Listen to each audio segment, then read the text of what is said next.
Hello and welcome to the Jim Ruff Show. Today I'm here with my old friend Paul Everett again, who's driven from Shelton, Washington. And Paul and I used to work, oh gosh, in the early 80s and even before for a timber company together. Paul was my manager at the time.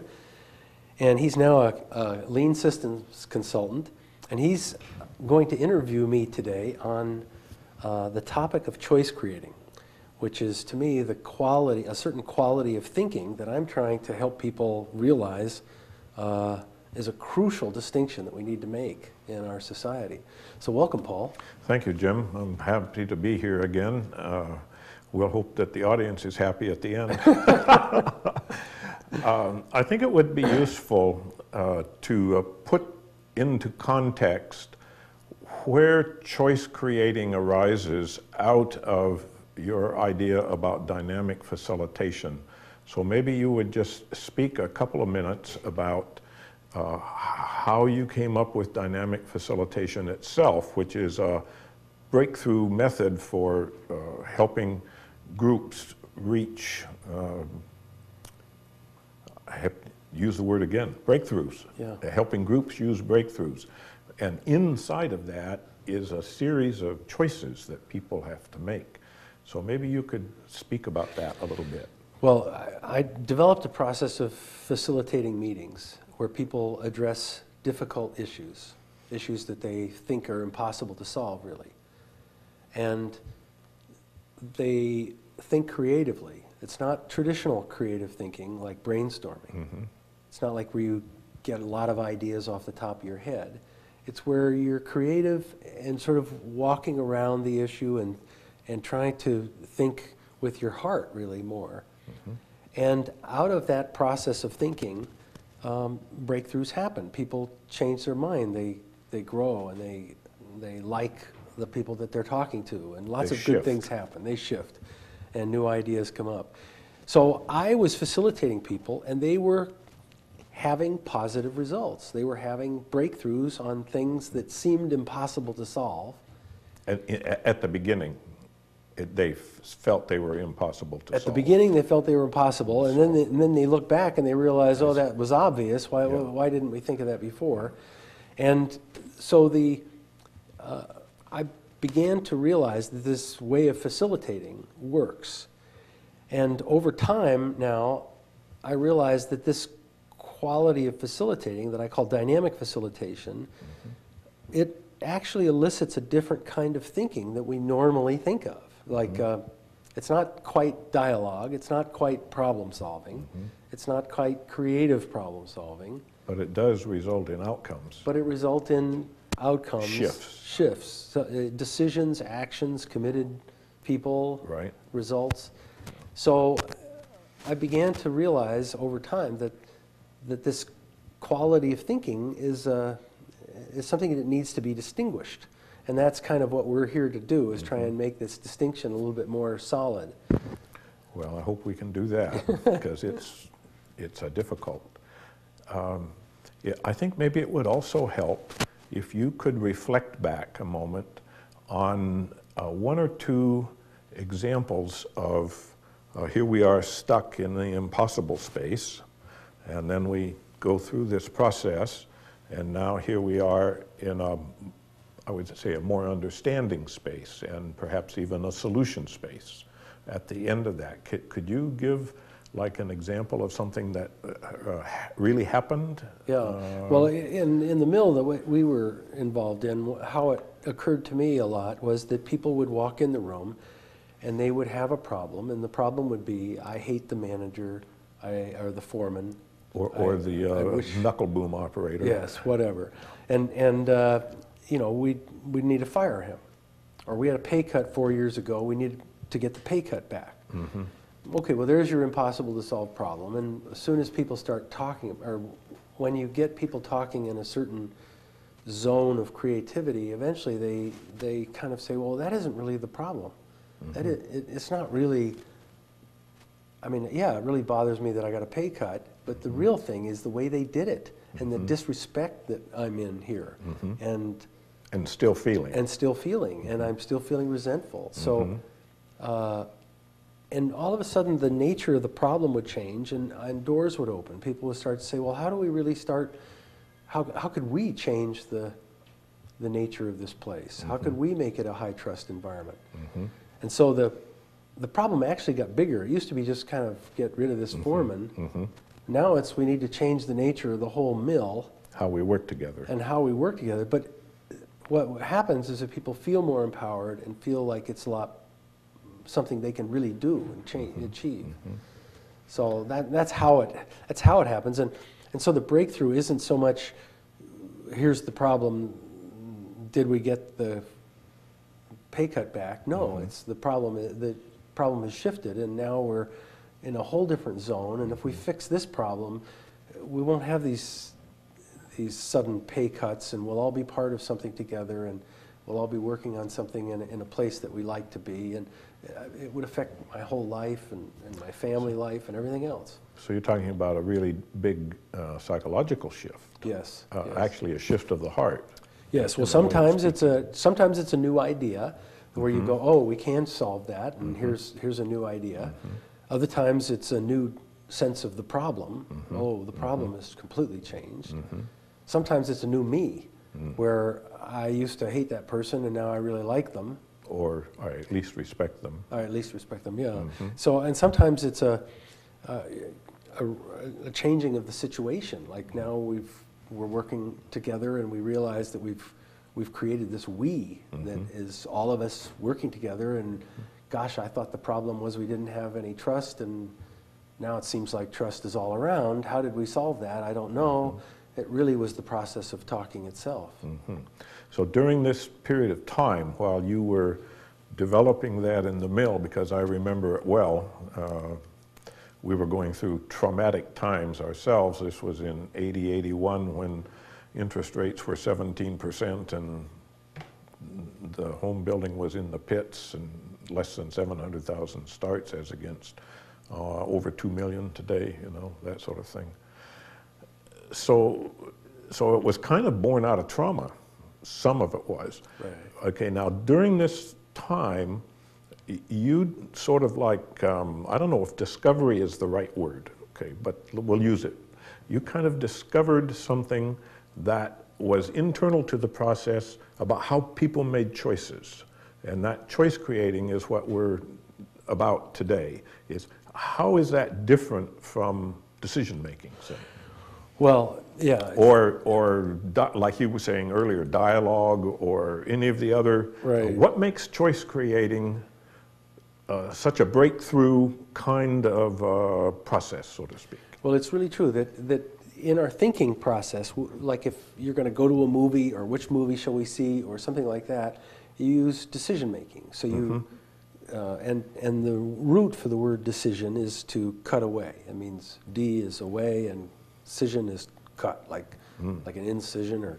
So you cut away all the other possibilities, and we're going to go to the show. Right, and it's done with your mind. It's done with your cognitive mind in a judging sort of way. Yes, these are good reasons. These are bad reasons.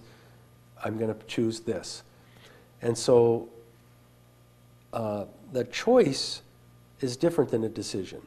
A choice is the root of it is your whole self. It's like tasting. It's like tasting something. So it's your whole body and your mind and your heart and is choosing. That's a different thing than a decision. And it's not... Can we stop right there a minute? Okay. Okay, now, if it's a different thing than a decision, my sense of what you were just meaning about decisions cutting away and that sort of thing, as against choosing, was that the decision was almost basically intellectual. Right. And the choice comes from the heart, maybe? Yeah, the viscera. Yeah. The viscera, yeah. Somehow. It's not just your mind, but Not it's just the whole mind, your it's whole the self. Okay. So choice, this is where the name, I came up with this name. One is, so it's not decision making, it's just choice creating. And it's not making a choice. We're not talking about making choices. We're talking about the process of creating new choices. So that and we're not creating new choices in order to make them, like to go back to decision making. We're just creating it's this creating new choices that just emerge as an of course. Okay, but why are we doing it then? Choice creating is a nice juncture of two powerful words. Yes. Because it implies that it is something that didn't exist before. Right. So the idea that we even had the choice before, it wasn't there because we hadn't thought about it, basically. Right? Right, and we might have been a different person in a Right. way. Okay. In other words, so there's something that emerges that now is this obvious possibility that is sort of, I mean, we're going to make the decision in a way, but really it's just an of course. My wife sort of realized that she came up with this new word that ought to be a word. It's an of course. It's not a decision, it's an of course, where where it's just a shared obviousness. Okay, but what's the of course about? In other words, if we have if we have emerged new choices, why have we emerged them if we're not going to, quote, make them? Well, we do the action, but we don't, there isn't the making process. There isn't? In other words, no, what, let me give you an example. Yeah, you're going to have to, Jim. Let me give you an example. So I facilitated a group of executives in a government agency, and they had these 8 decisions they wanted to make. I facilitated them in a conversation, and they ended up with 8 or 9 decisions that they came up with. I don't like that word, but 8 or 9 of courses. Of courses. And I said, okay, well, so you've made some decisions. And the people said, well, we haven't made any decisions. And I said, well, basically, you've got these 8 or 9 points here, and you're all agreed to do them, and you all have actions. To do. Yeah, everybody knows what to do, but the point was that in their mind they hadn't gone through the cerebral process of decision making in order to get there. They just knew they were all in agreement. They knew this is what they were going to do, but they'd never made the choice. And they never made the decision. It's a shared obviousness. So it was an emergent thing. It goes through different circuits in the mind and in the heart than decision making. Okay. So how did that emerge for them then? See, in other words, why were they suddenly in a choice-creating space instead of a decision-making space? And you pointed out to them, nonetheless, that they had agreed on certain actions. We won't call them decisions. They had agreed on like 8 or 9 actions going forward. Yes. And they had agreed to do them, and they had agreed and to do. You know, you're going to go out and change something. Yeah, everybody felt excited about moving forward in these. How did they get there? That's different. Well, see, that's the choice-creating process. It seems to me. Exactly. Is exactly. that right? Okay. Yes. What's happening is it's a heartfelt process, not a cognitive process. It's more heartfelt. Okay. And it's creative, not making. You're not building something, but you're not using your judging mind. It's a creative process of your heart's involved. It's heart creativity in a way. So in brainstorming, for instance, you just kind of throw off ideas off the top of your head toward a certain goal. Yeah, you haven't, like the famous one about solving the torpedo thing. Well, I don't know that famous one, but yeah. Anyway, yeah, and you just kick them all out. Yeah, all right. You sort of have a goal, and you toss off ideas toward that goal. In choice creating, you have an issue, you have an energy, something that is bugging you. They had 8 issues. Well, in that group, yeah. In that group, they had 8 issues. There's something. I want to hold on to that a little bit, because it's concrete. Yeah, it's concrete. I wish I could remember the 8, but it doesn't matter what they were. Basically, they have an energy around getting those resolved. Yes. Getting those issues resolved. And they're stuck at the moment. And they're stuck. So, but that energy, we're going to play with that energy and see what comes up for them. Okay. And what comes up is a piece of data here, or an insight there, or an idea here, a concern. Just stuff starts coming up. And in this conversation, what we want to do is hold the place for that stuff to just sit there rather than being met with an agreement or a disagreement. Or a judgment. Yeah, or a judgment. We don't want to have that kind of conversation. Okay. It's just kind of emerging stuff that's coming out of each person, and it's usually coming out of the unconscious side. Yeah. So if you have a reaction to something, like a frustration maybe, well, you know, you shouldn't say that because, well, what I'll do as facilitator is turn that into a concern that gets up on the list, and it's one more thing that's added to our, it's one more piece of the puzzle that we're here all solving together, trying to When I look at your arms there, I'm thinking of the alchemical crucible. Exactly. See, Yes. where you're transmitting lead into gold. Yes. So now we've got the leadened 8 issues these folks were brought in with, and you've got them in this crucible. Now, when you do this, do you just pick one of the issues and work that, or did they work all 8 of them at once? Well, I'm trying to remember actually, but I think what happened is that we worked one of the issues and it got bigger as we worked it. And began to include some of the others. Include the others. Okay, so there was an interconnectedness. Right. Okay. And then as they keep talking, it becomes kind of the whole story. It's like the elephant, you know, in your talking, it's like the blind man and the elephant in the room. Yes, I know that story. So for your talk a little bit about the trunk, you don't see the elephant yet. You talk a little bit about the trunk, and then you run over and you talk a little bit about the ear, and then the tail, and the tail, and the as leg, you keep talking and holding that space, the wall. Yes, right? Okay. You hold that space. Eventually, Right. the image of the elephant comes into play, and you realize, my goodness, this is something else. Okay. This is a whole, and now we can relate to this whole in some way, so we can stop the elephant, the leg causing all kinds of problems. We can just, now, before we were trying to build little things to We were keep the building leg a splint for the leg, for right? the leg, right. Now we can just put some hay over here and solve all these problems at one time. And that's kind of the approach. Choice creating, you didn't have that. You didn't have that possibility until you could see that whole elephant. Okay. And this is what, you know, this is how I got into the Wisdom Council and some of these other things, is that when people do this kind of thinking, this choice creating, we start to see these elephants, and they could, hey, we could solve all these problems if we just, you know, did this one little tweak here, or did this, you know, put some hay out for the elephant Well, to it would move. be more than a tweak. Yeah. Jim. It's not that easy. Okay, now, I'm struggling to elicit from you, what is in the crucible?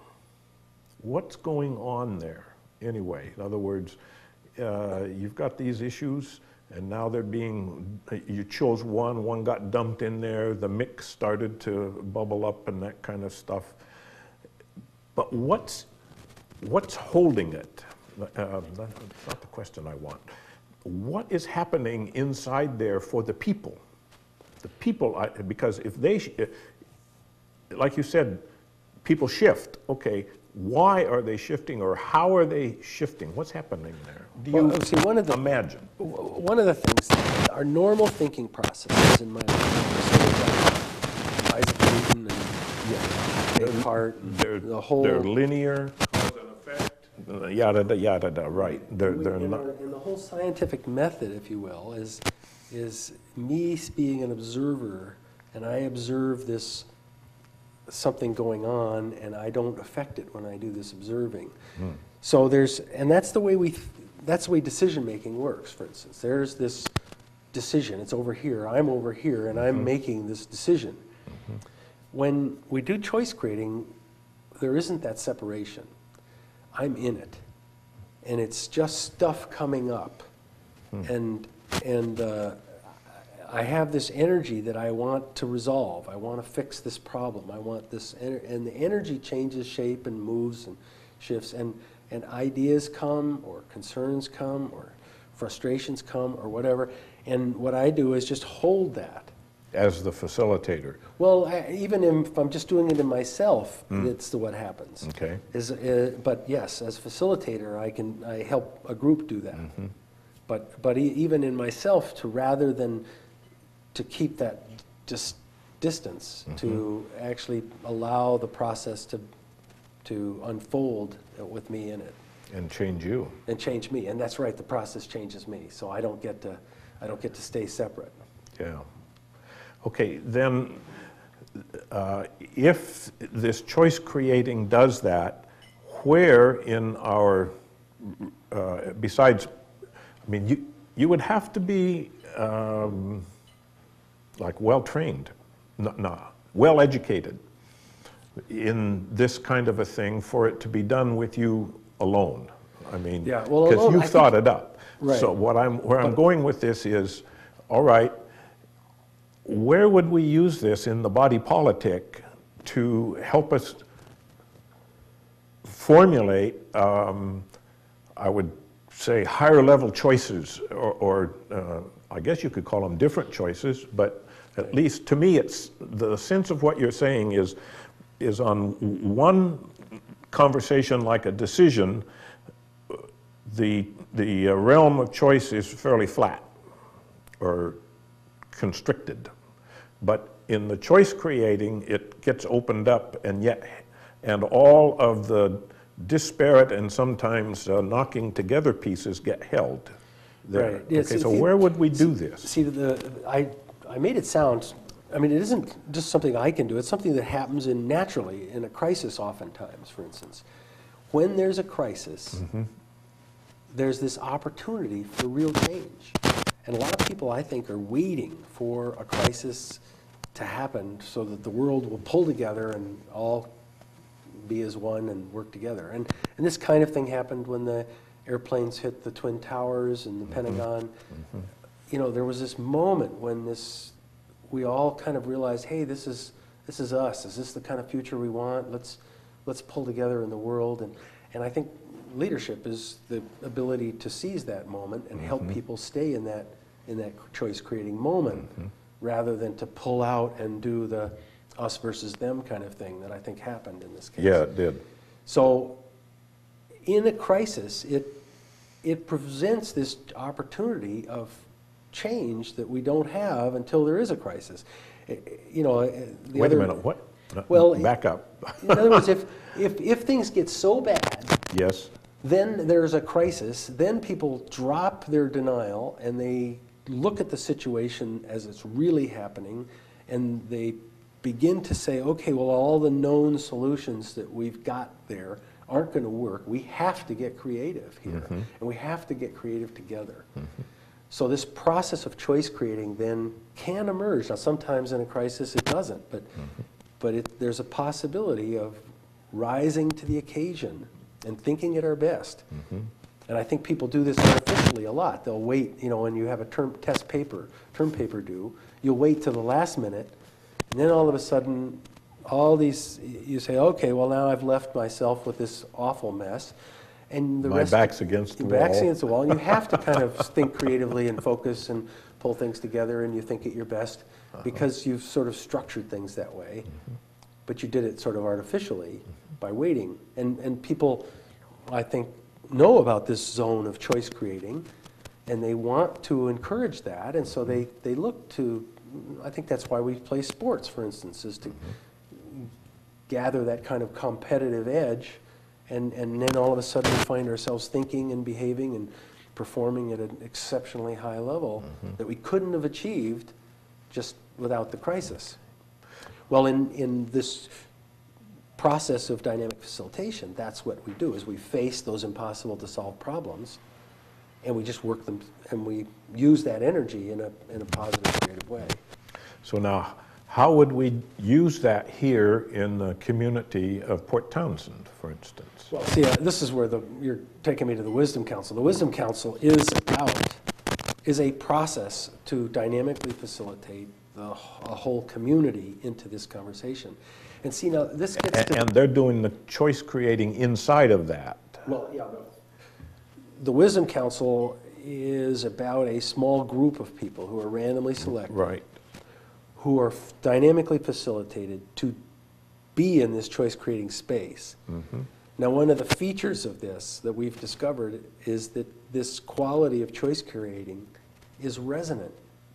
Other people who are interested start talking this way too. They don't stay in the argument of pro-life versus pro-choice. They get into this choice-creating zone of trying to figure out what the real problem is and how do we really solve it, and how do we work together to make things right.